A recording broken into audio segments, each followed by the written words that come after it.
गुजरात का साप्ताहिक मौसम पूर्वानुमान का ये वीडियो आप देख रहे हैं मौसम तक चैनल पर। मैं हूं देवेंद्र त्रिपाठी। आज 29 अक्टूबर है। 29, 30 और 31 अक्टूबर 3 दिन बचे हैं। पोस्ट मानसून सीजन का पहला महीना समाप्त हो जाएगा और नवंबर शुरू हो जाएगा और नवंबर में 4 दिन होंगे इस सप्ताह के। तो ये जो 7 दिन हुए इस दौरान किस तरह का मौसम रहेगा इसकी बात करते हैं। गुजरात में जब मानसून वापस लौटने लगता है, सीजन समाप्त हो जाता है 30 सितंबर के बाद, वापसी भले ही 15-20 अक्टूबर तक होती है कई बार गुजरात से, और इस दौरान आमतौर पर ठीक ठाक बारिश रिकॉर्ड की जाती है गुजरात पर। अब जो आंकड़े सामान्य बारिश के हैं वो लगभग लगभग 20 मिलीमीटर के आसपास के हैं। यानी कि 1 अक्टूबर से लेकर के 28-29 अक्टूबर के बीच में गुजरात में आमतौर पर लगभग 18-19 मिलीमीटर वर्षा रिकॉर्ड की जाती है, लेकिन रिकॉर्ड की गई है मात्र 1.6 मिलीमीटर बारिश। यानी कि 90% से ज़्यादा की डेफिशिएंसी है। बारिश इस बार गुजरात में मानसून सीजन में भी बहुत स्कैटर्ड रही, बहुत कम रही है। और मानसून जब वापस लौट रहा था या फिर मानसून सीजन जब समाप्त हो रहा था, उस दौरान भी बहुत कम हुई है। इसका नुकसान, इसका असर खेती पर, किसानों पर बहुत ज़्यादा पड़ता है। डेफिशिएंसी की अगर बात करें तो यहाँ पर ज़िलेवार अगर हम देखें तो ज़िलों में कोई भी ज़िला ऐसा नहीं है जहाँ पर नीला या हरा रंग दिख रहा हो। हरा रंग मतलब सामान्य बारिश और नीला मतलब सामान्य से ज़्यादा बारिश। सबसे ज़्यादा जो बेहतर स्थिति में रहा है वो जूनागढ़, यहाँ पर भी 43% की डेफिशिएंसी है। बाकी जगहों पर 70, 67, 62 और जो सफ़ेद रंग देख रहे हैं आप, देवभूमि द्वारका, पोरबंदर या सोमनाथ, भावनगर, बोटाद, भरूच, वडोदरा, छोटा उदयपुर, आनंद, खेड़ा और ऊपर की तरफ देखें तो यहाँ पर पाटन, कच्छ में और साथ ही साथ साबरकांठा, ये जो रीजन है ये 100% की डेफिशिएंसी वाले रीजन है। और जो पीला रंग है वो 60 से 90% की कमी वाला क्षेत्र है, कमी वाले ज़िले हैं। ये स्थिति अब तक रही है।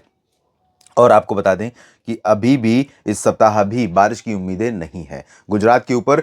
विडंबना यह है कि गुजरात से जब मानसून लौट रहा होता है तब उत्तर भारत के पहाड़ों से धीरे धीरे ठंडी हवाएं आनी शुरू होती हैं, कुछ राज्यों को प्रभावित करना शुरू करती हैं, तापमान गिरने लगता है, लोगों को मौसम अच्छा लगने लगता है। लेकिन गुजरात के ऊपर ये बड़ी विडंबना है कि गुजरात के आसपास सर्कुलेशन बने रहते हैं, और कभी एंटी साइक्लोनिक सर्कुलेशन, कभी सर्कुलेशन।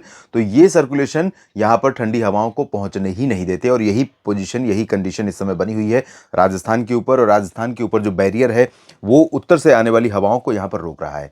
तो अभी फिलहाल गुजरात के ऊपर ज़्यादातर जगहों पर जो ऊपरी इलाके होंगे यहाँ पर पश्चिमी दिशा की हवाएं इस तरह से चलती रहेंगी, इसमें थोड़ी सी नमी रहेगी और थोड़ी क्लाउडिंग यहाँ पर देखने को मिलती रहेगी बीच बीच में। और जो दक्षिणी क्षेत्र हैं या मध्य भाग हैं, अरवली, महिसागर, मोडासा, दाहोद, पंचमहल, गोधरा, छोटा उदयपुर से लेकर नर्मदा और तापी, भरूच, सूरत, वलसाड़, नवसारी, डांग और भावनगर, आनंद, नाडियाड, खेड़ा, अहमदाबाद से लेकर ये पूरा रीजन, इन सभी भागों में पूर्वी दिशा की हवाएं चलती रहेंगी। यानी इस तरह का सर्कुलेशन रहेगा। और सर्कुलेशन का मोशन जो है वो यहाँ पर कारण बनेगा कि नमी पहुंचती रहेगी। नमी के कारण यहाँ पर कुछ बादल आते रहेंगे और ये पूरे सप्ताह की सिचुएशन रहेगी।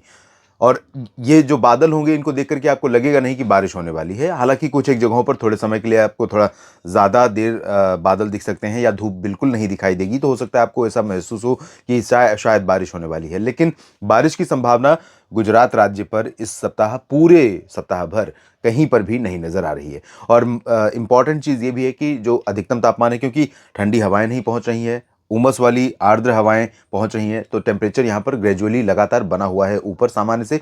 और राजकोट में आज सबसे ज़्यादा तापमान रिकॉर्ड किया गया, यहाँ पर तापमान रहा 37 के आसपास। और इसी तरह से 35 से 37 के बीच में आप कीजिएगा, ज़्यादातर जगहों पर तापमान, अधिकतम तापमान रहेगा और मिनिमम टेम्परेचर भी सामान्य से ऊपर रहेगा। तो मौसम गर्म और असहज अभी भी बना रहेगा।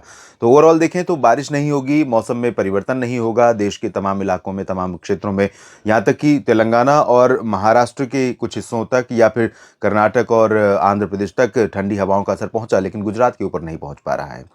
तो फिलहाल अभी थोड़ा सा इंतजार करना पड़ेगा मौसम सुहावना होने के लिए या बारिश के लिए। इस बुलेटिन में इतना ही। लगातार जुड़े रहेगा मौसम तक चैनल और न्यूज़ मीडिया मंच के साथ। धन्यवाद।